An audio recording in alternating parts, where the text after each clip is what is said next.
السلام عليكم ورحمة الله وبركاته. الله يسعد جميع أوقاتكم يا رب. اذكروا الله، جزاكم الله خير، وصلوا على النبي. حين باك يا صالح. يلا حيهم. صالح مو صالح اللي سالفت عليه. صالح مو بدون منه. صالح آخر. هذا الله يسلمكم. رجال ما بالله هو به. أمه متوفية، ما له أخوان ما له أخوات، وعند ابن به، مو هي يشرح عند ابن به إلا هو.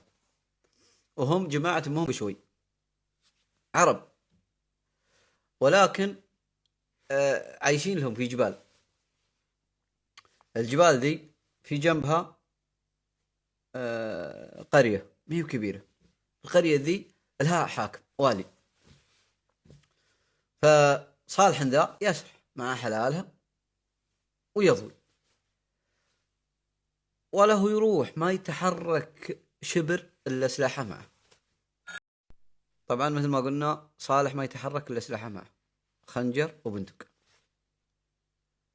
ومعروف خط سير صالح. وفي حاله رجال ما يعارض بشر كلش. سلام عليكم السلام فقط.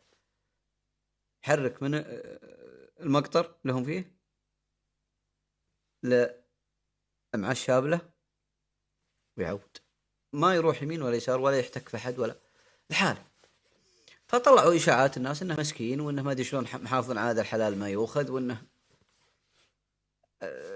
في حاله ولا هو يهش ولا ينش. المهم القبيلة ذي شبابها واجد، ولكن فيها 5 معروفين، قشران ويقطعون طريق وأحلاهم قليل ودبلة كبد. تمالوا ال5 ولا قالوا حن بناخذ حلال صالح، بس ما نبغي نذبح، مسكين حتى دمه نجس. والربطة تمالوا وقالوا بالربطة وبناخذ سلاحه وبناخذ حلاله. ذا الطويش ذا اللي بيضم ذلبل يوديها ويجيبها، سبحان الله. المهم راقبه ذاك النهار سرح، جذب ابله وسرح وياه وابعد من العرب، ما عاد في العرب يحولون عليه. يوم حولوا فلا ما حولتهم حولت خير، ما هم جايين يبغون صبوح ولا بيسولفون ولا جايين نيتهم قشرة. المهم انك حص عليه 2 جودوا صالح. تملص منهم صالح، فيقوم حداهم يوم الله هداه ويمد يده وياخذ الخنجر. ساعة خذ الخنجر فيقوم صالح ويلفط بذا على طول، يلفط به يعني دزه وبقوة، ويلفط بذا اللي ماسكه وياخذ بندقه ويثور في ذا اللي خذ الخنجر قتله. ولكن يمشي. طبعا هم وش نيتهم؟ مثل ما قلت لكم يربطونه، فما كان معهم سلاح. شافوا رفيقهم مقتل، هربوا طقوا، ويلحقهم صالح ويذبحهم ال4 مع ال5. كان في رصيد صالح 5، ويعود على فاله مع أبله، وزي ما فلاها وقيلت ودكها عند العصر وعشت، ويوم غباه الليل سرى جماعته على جدوله ما تغير، حول على جماعته سلام عليكم السلام ويقدر الخبر عنده. علوم يا صالح، قال لهم قد عندكم رجل جايين يبغون حلالي واستنقذ، دافع عندهم حلال ولا يا جماعة عارفينهم أصلا. قالوا عليك أبيض، قداهم ما جاهم. قعدوا 3 أيام 4 أسبوع. صاد الخبر من الوالي اللي في طبعا الوالي مسؤول عن القرية اللي هو والي عليها، ومسؤول عن الجبال اللي متحولة القرية. فوصل الشرطة قال روحوا جيبوا لي صالح. راحوا الشرطة وجاوا صالح عند قبيلته، وكبار القبيلة موجودين. سلام عليكم السلام. الوالي موصل هذا الرجال يبغي يسجنه ويقاضيه على فعلته. رجع ذبح له 5، علموه بالسالفة، علمهم كبير القبيلة بالموضوع كامل، وقال وصلوا الكلام ذا لا القاضي. وصلوا الكلام القاضي، قال القاضي لا بالله قداهم ما جاه، دامهم مجرمين وقطعين طرق. راحت السالفة. طبعا القاضي ما عاد يبغي شيء من صالح. قعدوا الجماعة، القاضي له مساعد قريب منه مساعد، فأنا أقول القاضي الوالي، عفوا الوالي. الوالي مثل ما قلت لكم له مساعد وشوير ونايب ينوب عنه إذا راح ديره، إذا راح مهمة ولا راح شيء ولا راح مقناص ينوب عنه. فيه شخص مطلوب عليه أحكام متراكمة والرجال فار من العدالة. صالح ذاع صيته وعرف عنه شجاعته وعرف عنه أنه ذراه يذري، فراح له الرجال ذا المطلوب ورد عليه الشعب. سعد دخل قال أنا داخل على الله ثم عليك يا صالح. قال حرست وخاب طالبك. منحن فيه؟ قال الوالي حاكم علي. قال والله والي ولا غير والي يا بإذن الله ما يجيك شيء. وصل الخبر للوالي أن الرجال ذا المطلوب.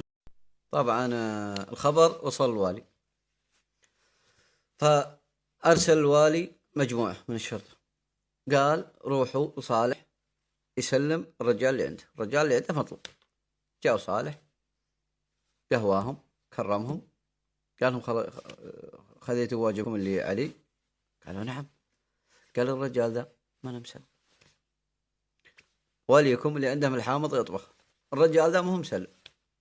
هذه الأولى. ثانية أنتوا جيتوا اليوم خدتوا حق الضيافة، المرة الثانية ما عادكم بضيوف إلا جيتوا. أما تجون وتدافعون عن أنفسكم ولا تجون وتدفنون في الجبل ذا، يلا طريق جيتوا منه عودوا عليه. عودوا علموا الوالي. فكر الوالي فلا يرى يجيل في الجبل، وعيال الجبال عايشين في الجبال، ولا شرطته مساكين أحوالهم أحوال، ودرى أنه بخسر. قال الوالي خلوا الموضوع إلى نشوف إنه حل ما نخسر فيه، حل ما يكون فيه تصادم مع القبائل دي، لأن القبائل بعد اللي في الجبال بيقوموا مع صالح وقبيلته. المهم دخيل صالح ما يتعدى البيت عند صاحب البيت. طارت عليه المدة، ضاق خاطره قال أنا بروح أشم هواء، بروح أغير جو، أنا طفشت. طبعا الرجال ذا حوه ما تعود على القعدة. دقها لطمها الحبيب ودخل السوق. أول ما دخل السوق عرفوه الشرطة، سودوه الشرطة وضربوه لين قده يطير مع العصا على مرأة من جميع رواد السوق. طبعا الناس الموجودين في السوق شافوا المنظر، والرجال دخيل صالح وصالح سود وجهه. وصل الخبر لصالح، الخبر وصل صالح واحتشى. وش اللي أضجره؟ ما هم سكانهم له، أضجره ضربانهم له وإهانتهم له، درانهم يبغون يرجعون. قال الشرطة مو متصرفين من كيفه. الوالي أكيد إنه راضي، والراضي كالفاعل. أنا باخذ حق دخيلي، لكن مو بضربة، أنا بذبح الوالي وبتسلل للقصر إلى أمس والعرب، وباخذ يكلم نفسه الحين، وباخذ حق رفيقي راس الوالي نفسه بسيطة. قعد يوم أمسوا العالم دخل القرية وتسلل للقصر ودخل للغرفة الداخلية. هيا له رجال راقد ويبرك على راس الرجال وينجفه لين ما عاد تحرك الرجال، دار انه مات خلاص. يرد خنجره ويرجع مكان ما جاء. طبعا صالح رجع لقبيلته وامسى. يوم اصبح اجتمعوا جماعة عنده في المجلس ينطر الخبر. يوم قدهم قدام الظهر تلاقي الرجال جاي، يا شيخ صالح يا شيخ صالح. قال خير ان شاء الله ولا وقفوا طبعا جماعته عسى ما شاء. قال نايب الوالي اذبح في القصر، كان راقد في غرفة الوالي وذبح. قال كيف اذبح ولا كيف نايب الوالي مو بالوالي المذبوح؟ قال الوالي كان قانص صفق بيده. قال ذبحت لي واحد ما له ذنب وانا ابغي الوالي. سمعوا الناس. وصل الخبر للوالي، فطلبوا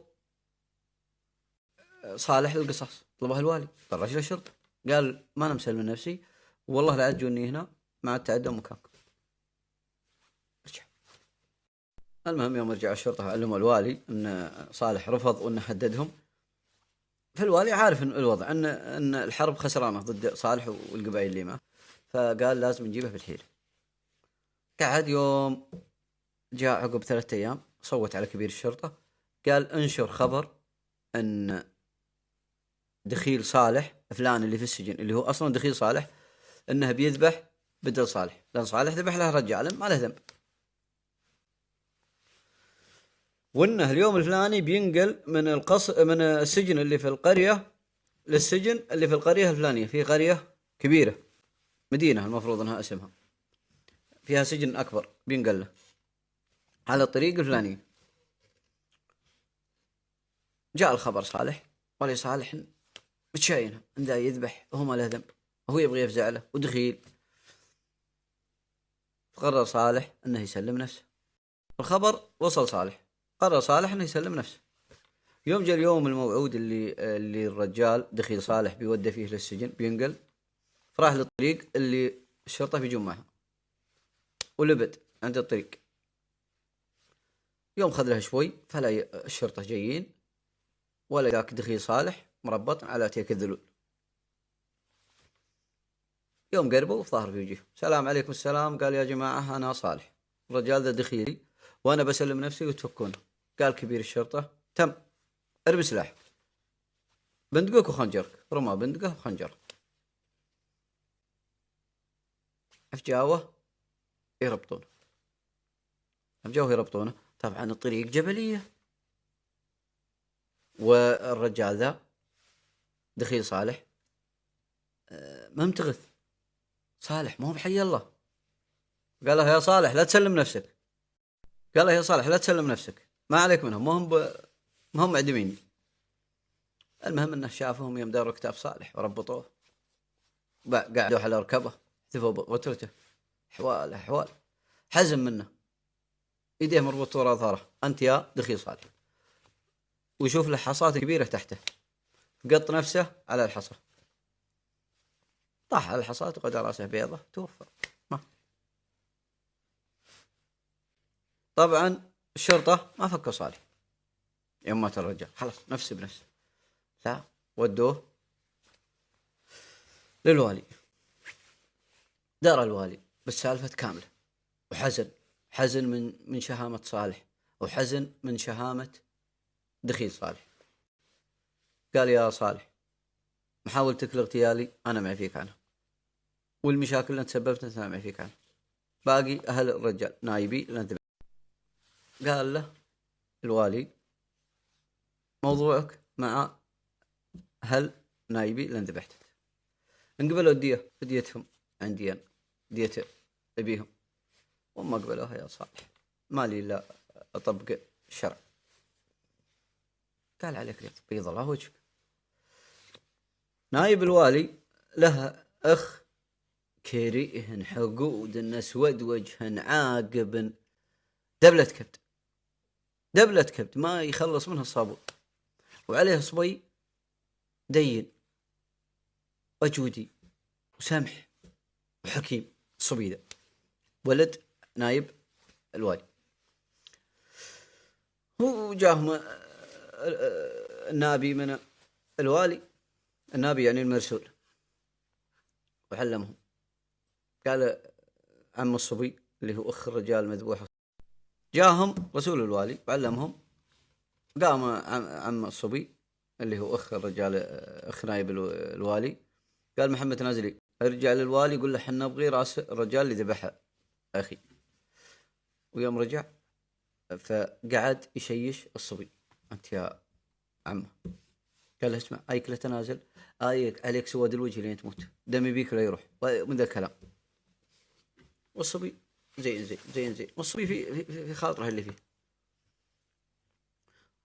طبعا من الأول صاحب الشان هو اللي يتخذ الإجراء، هو اللي يعدم غريمة، ما فيه سياف ولا فيه، لا هو اللي يعدم غريمة.